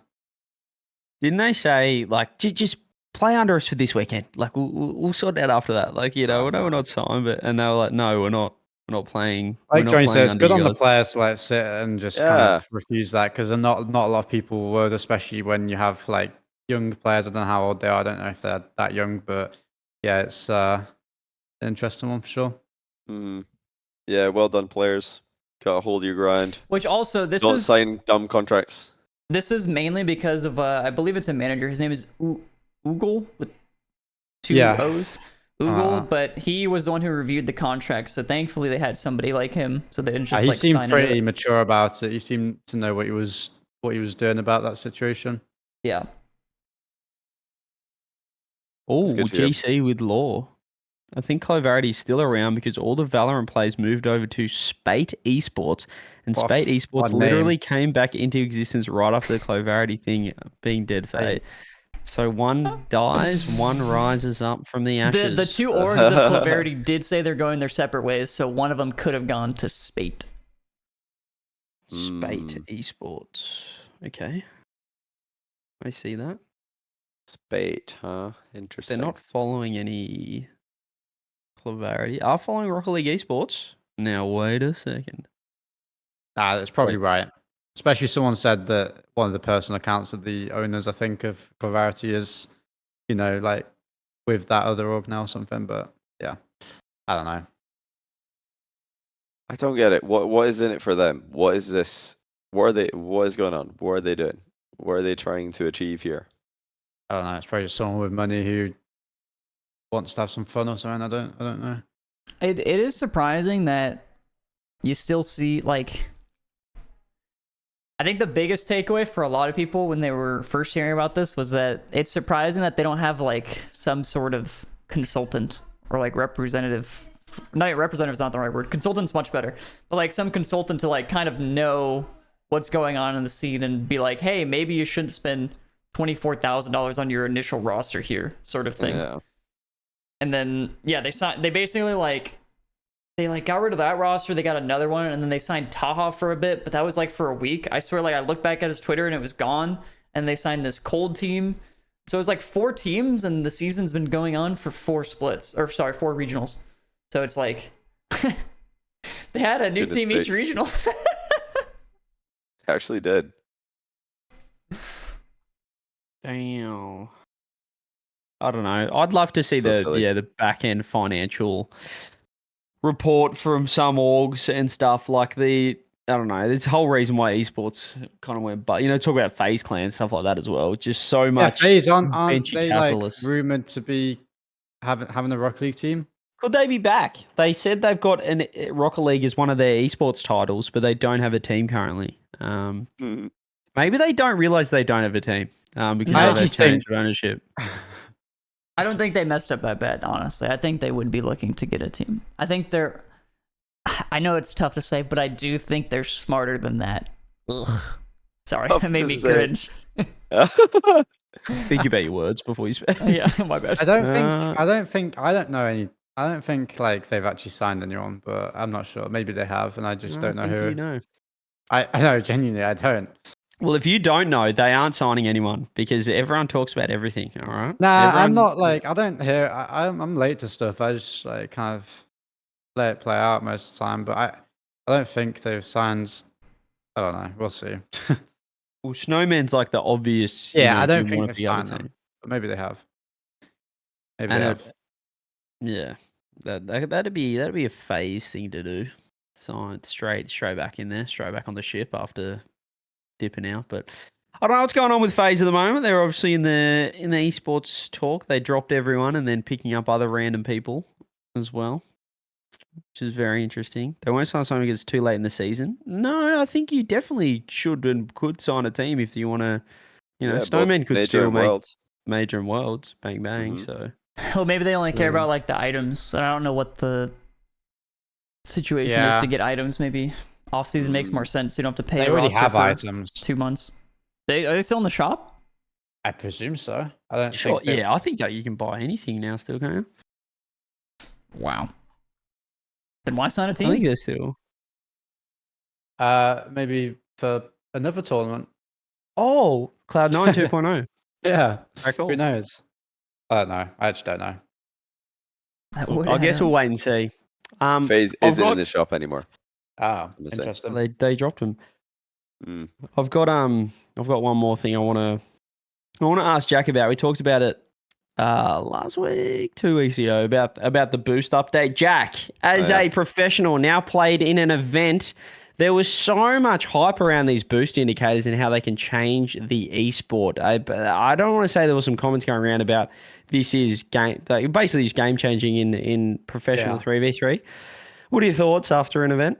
No, it's not. Of course, it's not. I mean, everyone knew, like all the pros knew it wasn't going to be. It's not going to be used basically in pro play. Like it's used in very, it's more useful than it's not. You're not losing anything out of having it. But it's useful for like if your teammate and an opponent is racing towards a boost and they haven't called out if they got it or something. Sometimes you just you didn't hear it or they didn't comment. It's useful to just see that. It's very useful in ranked. I'll say that.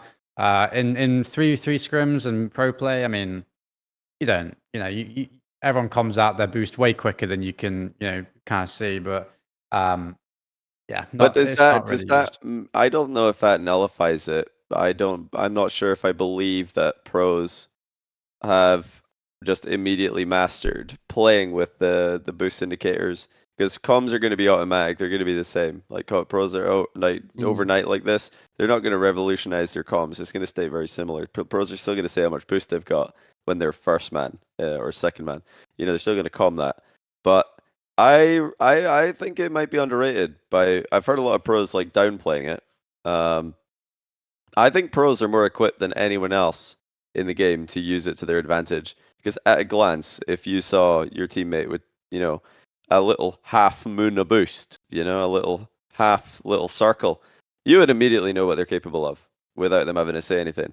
Whereas like a lower rated player, they'll see half moon, like, I don't know what that means. It's definitely possible that like I used it subconsciously for sure. Yeah, like I can't speak to that because it's kind of subconscious. Like I think now that you said that, I think looking back, I can remember a moment where Chronic said he was on 0 and he was on like 80.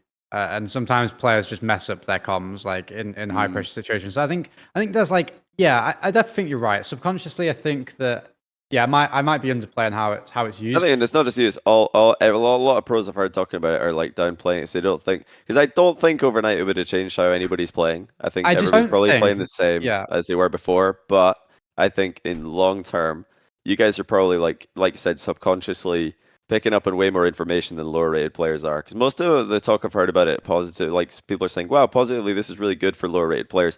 I think it might be even better for pros than lower rated players long term. Because you guys can just see exactly how much boost someone's got. Or if, the situation is like 2 players going over a boost at the same time and you don't know who got it. Now you know immediately who got it. Like, you're gonna pick up on that in a split second without even having to process any information and know exactly what that means for the position. I think it could be like it's not going to be game changing like overnight. The game's completely different, but it's going to be game changing long term because comms will be like refined. I think it's already been game changing for ranked. I think Solo queue. I don't agree with you that at high level it's going to be used more than low level or be more like. I just think you guys are more equipped to use the information that you can gather like visually in an instant. Maybe, you might be right. I think, I think I might be underrating it slightly. But it's not changed anything. Like it hasn't changed comms and it won't change comms. I stand by that until proven wrong. I'm happy to be proven wrong, but I just don't think it. I don't think it will change comms. Simple as that. People are still going to call out if they have X amount of boost. They always will. And I just don't think you're not going to get like a team actually attacking better from it. I don't think that's going to happen. It's very unique, as in like they might understand if their team is capable of something slightly in certain situations. I don't think it's like a massive deal, but it's a very cool update. It's great for ranked for sure. It's even at pro level, pros I definitely use it in ranked 100%. Mm-hmm.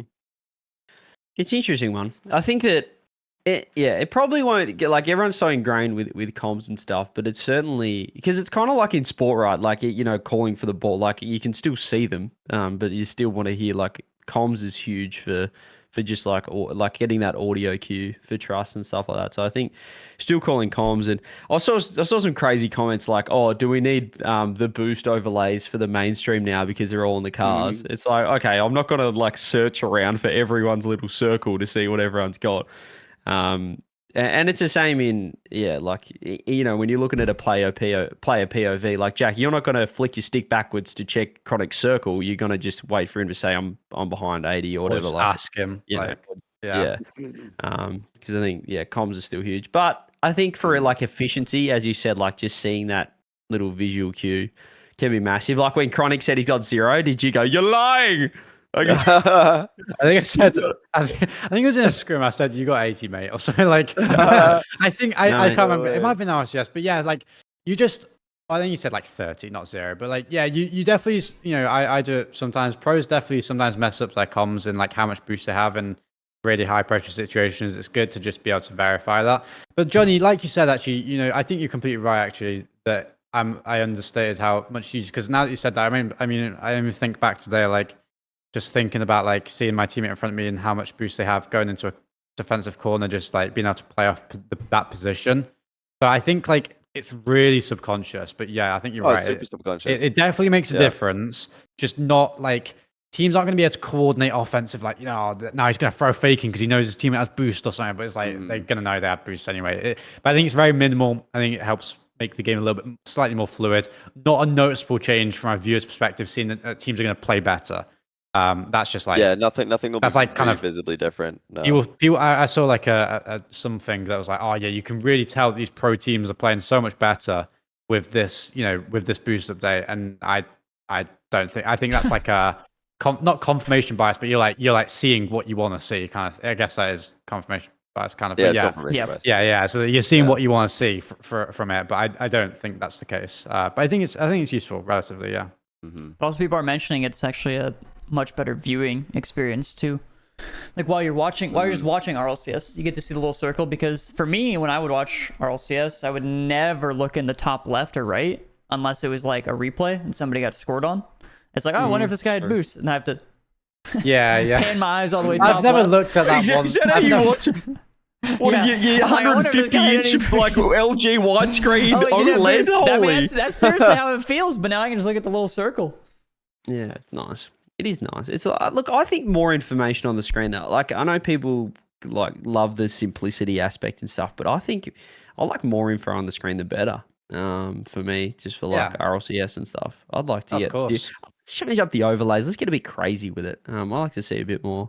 Like League of Legends, I can see exactly how much gold, how like items, CS, like what they're doing, APM. Like they've got the entire bottom overlay of like every stat thing, you know. Whereas in Rocket League, we're like, gee, that guy's had a lot of shots. Wouldn't mind seeing that. Oh, let's wait for the end of the game, unless their tile comes off in the play thing. But you don't have an idea unless you look at the scoreboard. So, I mean, stats are very under like used in Rocket League anyway. Yeah, it's actually ridiculous that we still don't have an advanced stat that correlates to performance better than like points per game. The points per game is still the best indicator, which is insane. Because I think you still get points for like driving into your teammate after a goal is scored. Dude, you get 5 points. You get my 10 teammates points. always go for it. They always go for it. Yeah, they of course they do. Yeah, they just like chase the guy that scores and like smack. I didn't even know that before first joining my team that was a thing. I didn't genuinely didn't know that after years of playing the game. High five. It's we need some better advanced stats, because like points per game is not it. Like every time that the ratings or whatever or points per game comes out for the end of an event, it is just so not the best players of the event every time. I'm like always amazed that like it's getting worse and worse. So bad. I'm like, none of these players would have been in my top 10, and they're all apparently the top 10 performers individually. It's just, this is ridiculous. Like we need some advanced stats so we can actually start tracking who the effective players are based on statistics. Yeah, LCT was number 8 at the major in stats. It's like it's just silly. Come on, like, and also points per game. I don't think that even equate like the does Octane rating take overtimes into account? I really hope it does. Like Octane rating for the record is not a very good. No, it doesn't. Yeah. Is it per 5? It's not per 5. So if you're in piles of overtimes, you just get a good rating. Yeah.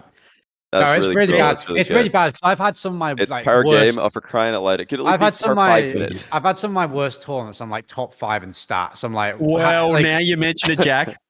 The best advocate for stats, Rizzo. Are you thinking what I'm thinking? B1. Keep it going. Do you Keep it know- going. Well, ladies and gentlemen, I mean, I won't bring this up on every single show, but we took a deep dive Why not did I long tell ago. you guys this? Why did I tell you guys? We took a Never deep have told dive them. not long ago when we were looking at, who's the best. We're trying to make a dream. This is a Patreon episode, by the way. We're trying to It make is a a Patreon dream episode. team from every season. So we're going back to the World Championships, looking at stats, looking at numbers, results, things like that. Would you guys like to know, at Season 5, the most famous World Championships ever, everyone talks about it, the Justin goal, the big overtime, Game 7. Who are in the top 3 for that event in stats overall? Who was number 1 in stats at London World Championships? That's right, yours truly, CJ. Who was number 3 in stats? That's right, sad man right there. Guilty. Rizzo. Guilty. And like these guys, Guilty. CJ's team got like sent home in Game 5 by I believe Chicago lower bracket or Envy or something. Envy. Envy. You went Chicago upper bracket at EG and then an Envy lower bracket 0-2 out of the event. Top on stats, first place in rating. Number for the 1, whole baby. event. And Rizzo, not one of your best lands ever. You guys had No, it was some pretty not. good lands. That was not one of your best lands. I think also 3, eliminated baby. by EG in the lower bracket Yep. pretty early, like 8th. I think you made 1 round lower. Yeah, and they're both top 3 in stats. So yeah, that's a Patreon episode. We did a dream team for No one every talks season. about it though. No one talks about that kind of, Rizzo's just the lube, but they don't talk about him getting top 3 in I mean, stats like, in all the season time, 6 dude. as I've well. heard They never Or- talk about that. I've been in the loop like for years. But that was now. you guys went like Yummy Cheeseman said, you guys went overtime every game, so you're like, yep, CJ, most statistically high performing player. Like it's actually ridiculous. It's so stupid. There is even a toggle on, I believe, points per game that you can do points per 5 minutes instead of per game, which is probably more accurate. But come on, Octane rating, we need to get a per 5 minutes on that, not per game. Per game's just ridiculous. How can we be rewarding players who are just stuck in an overtime more than a team who are just winning 3-0 in regulation? Like this is just wrong. 1.246 rating as well. Just went and had a look. Oh, it's so I mean, good. that's so Was good. That's Justin so number good. 2? Was it Justin No, 2? me and Kami, number 1 and 2. You had to carry your teammates. Rizzo, number 3. Yup. Magnus 4. DJ. Justin Yup. 5. Unlucky, Yep, Justin. That's the 3 team players I lucky. really look back on in season 5. Like, yeah, TJ, that's the dream team. Kami, and Rizzo. Now the That was thing really is, awesome. Wanna Yummy's hear trying the to whole- Yummy's trying to shit on me, trying to say that we had a lot of overtimes. Even if you sort by per 5 minutes, we are still number 1 and 2, and Rizzo's number 3. So how about I you don't go and believe do this. one? We I were don't just believe accumulating points. We're just You points were getters. accumulating 0.75 points. goals, 1.4 saves per game. I was popping off. I don't know what to say. Anyway, Yeah, you were definitely that's. I accumulating points. just want to touch So- on stats being useless. Yeah, that is a real quick. Patreon episode, patreon.com/chalkcast if you want to have access to that one and all the other bonus episodes we've done in Korea. That was a fun one. Went Speaking down of a Patreon, Rizzo. rabbit hole we didn't know about. Speaking of Patreon, we got Patreon questions here saying in the Discord. These guys actually pre-jumped the questions a little bit, but I saw a pretty interesting one from Void, and I completely lost it, but I know what it was. If you could transfer your skill to any game, and not like specifically your Rocket League skill, but like Jack, he's number 1 NA. So if you're able to transfer yourself to number 1 NA in any other esport, what would you guys choose? Or any other game? Doesn't have to be esport, but game.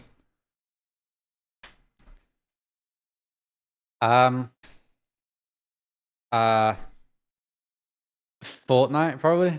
Fortnite.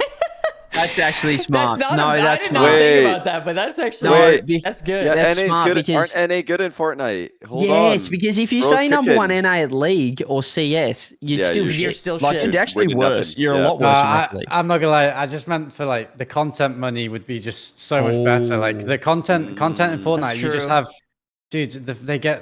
They get so many views. So Constant updates. They're just like all the time. It's a new They'd get- something. Okay, I like the content brain. Give me Roblox.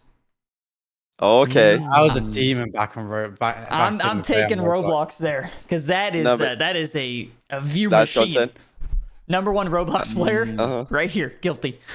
What do I get to be? Do I Right. get to be a commentator in another game? Like, am I allowed to answer this? Because I'm like not any good at the game. So honestly, like if I was transferring my actual in-game ability, I'd probably just want to be good at like I was playing Bopple Bash the other day on Steam. That's pretty good. What is really fun game. Bash? Look up Bopple Bash right now. BOPL Bopple Battle. Sorry, BOPL Battle. I was playing that with Marky Dude and Smellsworth the other day. What a game! It's like Worms meets what do you call it? Smash. Smash Brothers. Ooh, that sounds kind of fun. Game. One in chat if you've played Bopple Battle. What a game! If I could just immediately be ridiculously good at that game compared to like players who are picking it up for the first time, because that's in Rocket League. If I play somebody who's just starting, I'm pretty confident I'm going to absolutely dominate them. So like everybody's just starting with this game. Hey, if I could just know all the abilities. Gonna be class. Nobody's played it. Hey guys, listen. Not sponsored or anything, but we're not sponsored by anyone, to be honest. If you do want a sponsored shotcast, reach out to us. We have no sponsors. Yeah, Bopple Battle, what a game. We should play it. We should play it, boys. It's phenomenal. I'm in. I love Worms. Worms World Party. Yes, Worms it's like Worms meet Smash Bros. It's incredible. We were all crying with laughter. It's one of those kind of games. We're all playing in person, like on controllers. It's not a one and done then. Laughter. You keep playing it. I like that. Oh no, I'm so excited to play it. We were all in tears laughing at how funny this game was. This one is for the analytical brains out there, Jack. I didn't know you said this. That's on me. But apparently you said after the major, or Itachi said on first. Oh, hang on a minute. No, Jack, you didn't say this. No, never mind. I didn't read the question right. Just forget about what I said. Anyway, Itachi said on first touch that G2 played them better than GenG despite the extra game that you guys got on them. So you went 4-2. No, 4-3 in game 7. It was 4-3 versus 4-2, wasn't it? So anyway, Itachi said on first touch that G2 played them better than you guys despite the extra game that you guys gave them. What was your analysis? What has your analysis of the two series yielded as it applies to that statement? A very nice question as well. Yeah, probably. I mean, we played terribly in that series, and so did they. That wasn't a clean series. Sometimes there's series in Rocket League that people think like was insane gameplay. I remember one always sticks out to me. It's like me and Johnny. Don't know if you remember, me and Yoris like did a game 7 1v1. And it was like, oh yeah, and the people, it was like one of the best 1v1 series of all time. I mean, it was because it was so sloppy. Because you guys were just but people thought it was like high level. And me and Yoris messaged each other as soon as it finished. We were like, what was that? Genuinely, like, what was that? and yeah, so yeah, no, he's probably right. That's fair. No, yeah. That I bet Itachi's referring to. You know what you were saying earlier, like you didn't play well this past event. You don't think you guys played very well. So like, if you are not playing very well and you win versus when you're playing really well and you also win, you're probably thinking, yeah, that time we played really well and won. The other team is more impressive because they're playing us to a 4-2 when we're playing really well. So it's probably one of those situations. This is Rise's dad's gone again here. I just like this question, Jack. As you get on in your career and you move closer and closer to being the first man. Has the creaking in your joints become as noticeable as Rizzo's? Okay. Like that, as you get closer and closer to first man. Why did they find him in there? Retirement rotation in Rocket League. Oh, that's terrible. No, Jack, I mean, credit to you, Jack. I think you're one of these players that you could just keep evolving with the meta. We're speaking like I'm like fucking 48 years old. We're going to miss you, Jack. We are going to miss you, buddy. Hey, you've had a good run, buddy. Crossing regions and stuff. Like, it's a great career. Look, I'll buy it. I'll buy your book, when you release your little book, autobiography sort of thing. I'm involved, but, keep it up. You're still winning somehow. Really good. What else we got? We're all proud of you.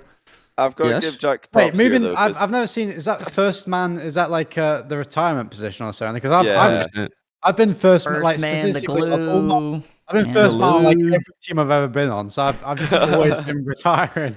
Yeah, if you get called the lube, you better watch out because your career is finished, buddy. I have to defend Jack's honor briefly because we've been recording some like tutorial videos for a project we've been working on, and we're making a video about pogos, like pogo recoveries where you bounce and keep air dribbling. And Jack couldn't do it at the start. He admitted to me, he's like, I can't really do this. I've done it for, I know how to do it. I haven't practiced it for months.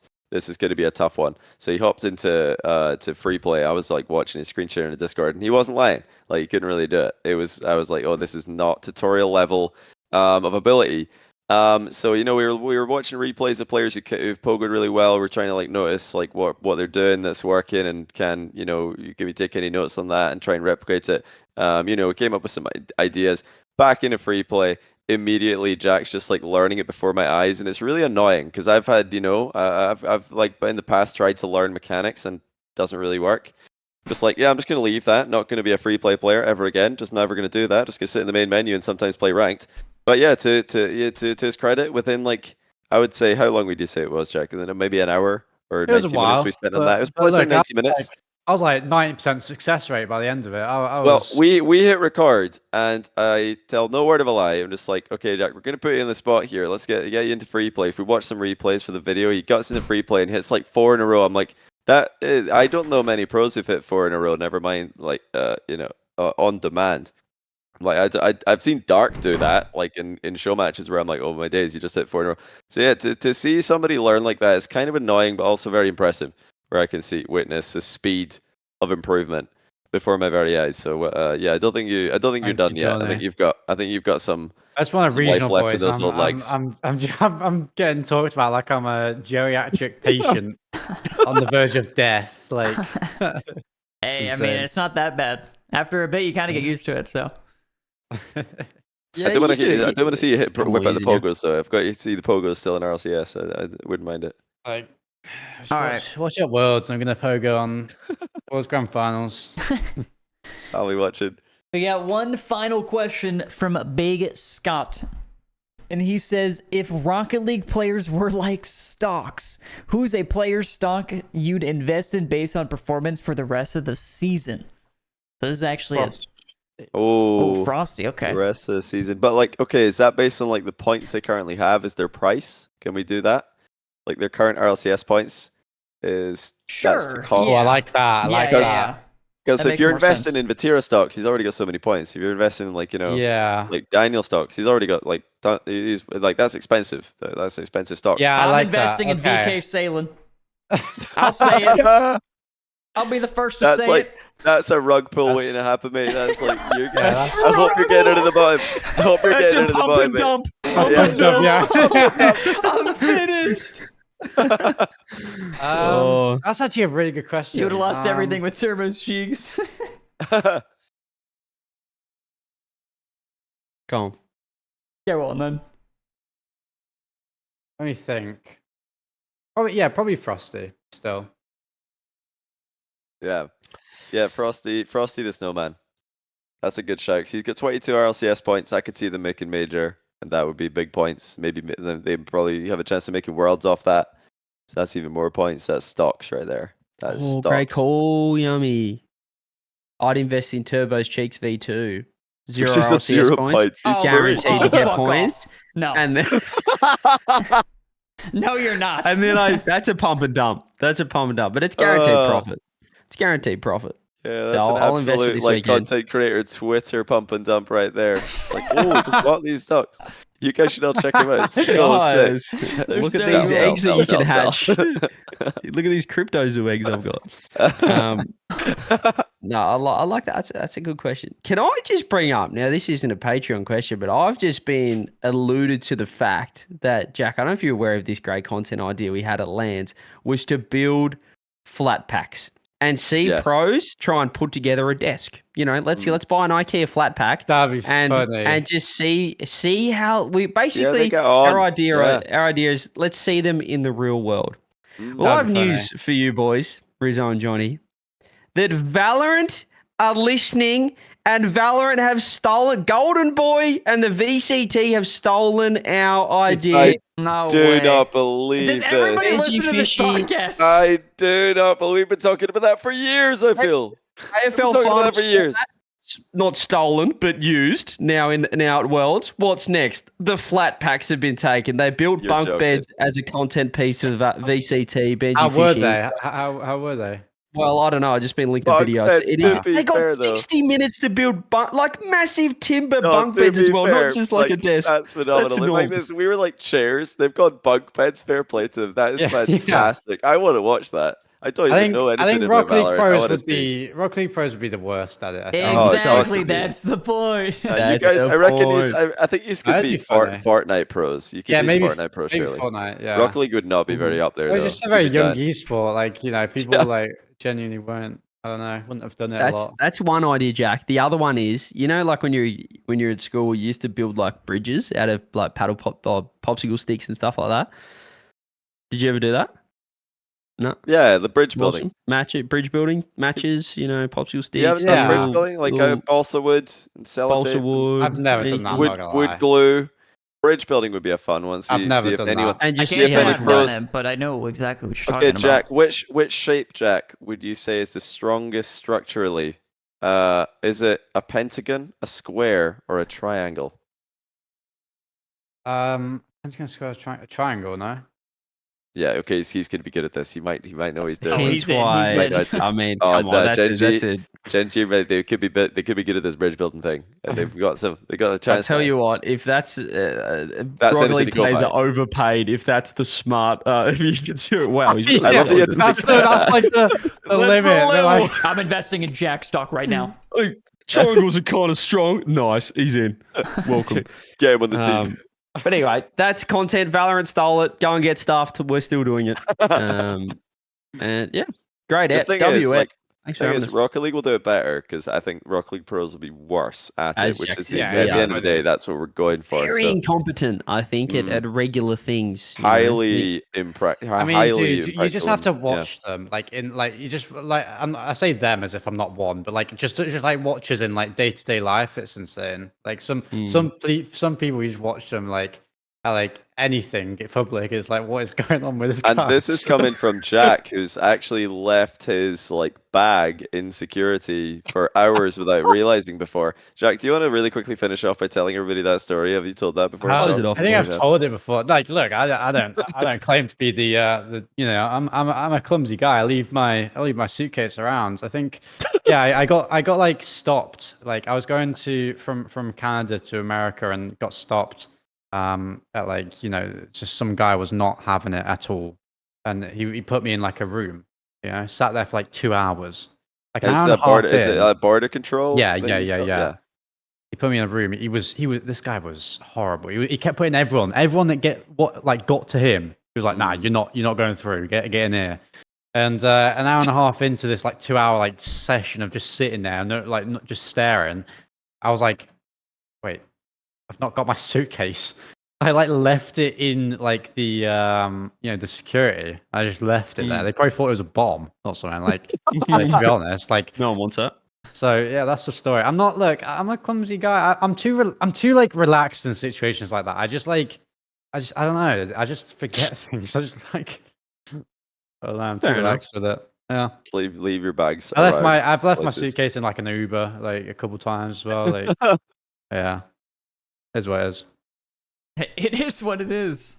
And still, I'd still back you to be top tier in the IKEA. I don't think competition, they. despite all that. I don't think they. You know, correlate too much. To be honest. No, I reckon you like life skills. You know, I still think the average Rocket League pro would be even worse somehow. Yeah. Even worse. Maybe. All right, fellas, I think that's a good time to wrap it up. If you guys haven't already checked the Patreon, be sure to do so. I mean, come on, patreon.com/shotcast. We're 9 away from 700. We got about... Did anybody else just hear that thunder? What was that? Was that thunder? Dude, I've had the worst thunderstorms in Dallas, dude. I don't know what you've had like over there, but I've had like terrible thunderstorms here. Yeah, no. I woke up in huge. the middle of the night to an absolute cracking thunderstorm. Yeah, same the other night. My word. But what was I saying? Oh yeah, patreon.com/shotcast. We got like 50 bonus episodes released already out, so be sure to check those out. This split second you sub the Patreon for the same cost. It's $5. It's like currency dependent on the country you're in, but yeah, it's It's going to be around about $5 for 50 episodes, probably around about 30 minutes average. That's Enormous. value right there. That's value. a steal. Yeah, Thanks, absolute Jack. steal. Thanks, Jack. Thanks, Jack. That's a nice Alright, little plug no from you. Can we soundbite that? That's nice. We'll just play that every time we talk about Yeah, Patreon. that's a steal. I'll take my 3%. I'll take my 3%. Oh, settle down, buddy. We ain't going that good. Yeah, get involved. Patreon. Get involved. Vlog. If you guys missed any part of this episode, be sure to check it out on Apple Podcasts Apple Podcasts, Spotify, or YouTube. We appreciate you guys for listening as always, and we will see you all next time. Bye-bye. Bye-bye.